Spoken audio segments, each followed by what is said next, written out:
जो 1 महीने पहले परमिशन डीएम साहब से लेनी पड़ेगी। ये कानून पढ़ा ना पढ़ा जो बनाए हो, ये तुम जैसों के लिए बनाना पड़ा है।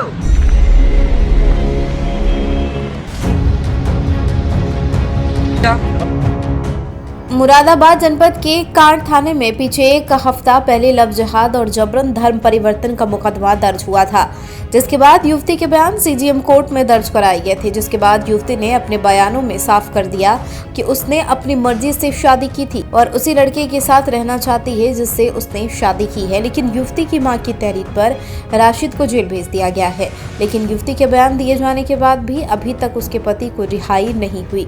इसको लेकर युवती दर दर की ठोकरें खा रही और इंसाफ के लिए गुहार लगा रही और लगातार युवती रोती बिलखती अपने पति की रिहाई की मांग कर रही है। लेकिन लव जिहाद पर बने कानून के बाद ही इस कानून का दुरुपयोग होना शुरू हो गया है और कानून के दुरुपयोग होने के साथ साथ एक मां को अपने बच्चे से भी हाथ धोना पड़ रहा, क्योंकि युवती का आरोप है कि उसके गर्भ में पल रहे बच्चे की मौत नारी निकेतन में तबीयत बिगड़ने से हुई थी।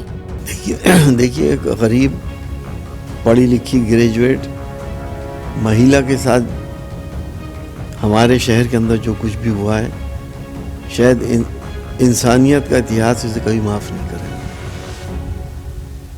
लव जिहाद के नाम के ऊपर जिस महिला को अरेस्ट कर लिया गया, उसके पति को जेल भेज दिया गया, नारी निकेतन भेज दिया गया और मेरे संज्ञान में आया है कि वो प्रेग्नेंट थी और उसका अबॉर्शन भी हो गया, बच्चा ख़त्म हो गया और वो इतनी डरी सहमी भी महिला है कि कुछ कहने से भी कतरा रही है। ये जुल्म सिर्फ किस लिए? लव जिहाद के नाम पर। हमने पहले दिन ही कहा था कि इस कानून का बहुत मिसयूज़ होगा और पहले ही केस में इतना ज़बरदस्त मिसयूज़ हुआ है कि जो इंतहा से ज़्यादा है। महिला के सशक्तिकरण की बात होती है, महिला के लिए बड़ी बड़ी आवाज़ें उठाई जाती हैं, अपनी पीठ थपथपाती जाती है, लेकिन यहाँ पे महिला के साथ क्या हुआ इसे कोई देखने वाला नहीं है और ख़ास तौर से उसका बच्चा चला गया। क्या ये एक तरह का मर्डर नहीं है उस बच्चे का, जो इन सर्कमस्टांसेस में, इन हालात में टेंशन की वजह से या और किसी वजह से उसको अबॉर्शन हो गया? तो मैं समझता हूँ बहुत ही इंसानियत से गिरा हुआ काम। देखिए इसने तो निकाह भी कर लिया था, इसने कोर्ट मैरिज की कोशिश कर रही थी और किस सर्कमस्टांसेस में कर रही थी, गुर्बत की हालत में। ये बालिग महिला थी, बालिग महिला है, 22 साल इसकी उम्र है, इसका हस्बैंड भी बालिग है। हमारे देश के अंदर हज़ारों साल से बच्चे लोग अगर किसी से मोहब्बत करते हैं तो शादी कर लेते हैं। हिंदू मुसलमान की बच्ची से कर लेते हैं और मुसलमान हिंदू की बच्ची से कर लेते हैं।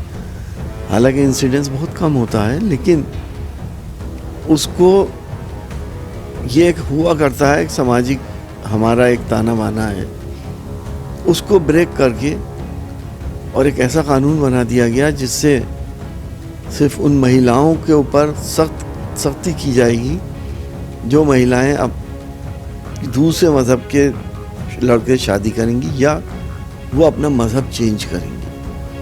और कानून के अंदर इतना बड़ा फिलॉ है कि अगर कोई बच्ची अपना मज़हब चेंज करके किसी लड़के से शादी करना चाहती है तो 2 महीने पहले वो डीएम साहब को रिपोर्ट करे और जब वो 2 महीने पहले रिपोर्ट करेगी तो सारी भगवा ब्रिगेड एक्टिव हो जाएगी, समाज उसके ख़िलाफ़ हो जाएगा, उसके घर वाले उसके ख़िलाफ़ हो जाएंगे, तो उसके आज़ादी कहाँ चली गई?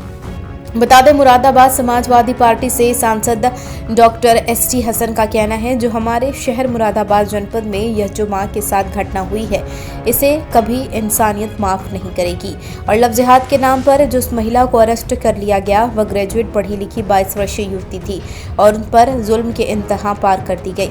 तो वहीं बता दें कि बालिग लड़की को नारी निकेतन भेज दिया गया है और उसके पति को भी जेल भेज दिया गया, जिसके बाद वह इतनी डरी सहमी हुई है कि कुछ भी बोलने से डर रही। सिर्फ लव जिहाद कानून के नाम पर हमने पहले भी संसद में साफ कर दिया था कि इस कानून का बहुत ज्यादा दुरुपयोग किया जा रहा है। बता दें, जनपद का पहला मामला है जिसमें सबके सामने दिखाया गया है कि किस तरीके से लव जिहाद के नाम पर कानून का मिसयूज किया जा रहा। लव जिहाद कानून के दुरुपयोग को लेकर सांसद मुरादाबाद का कहना था, मैं भगवा ब्रिगेड इन्हें इसलिए कहता हूँ क्योंकि यह लोग किंग हैं, या जो चाहे वह करे, इनमें कोई भी कुछ पूछने वाला नहीं और पुलिस भी इनके आगे मजबूर है, इसलिए पुलिस इनके खिलाफ कार्रवाई नहीं कर सकती और इन बातों से कहीं ना कहीं हमारे प्रजातंत्र को बहुत नुकसान हो रहा है।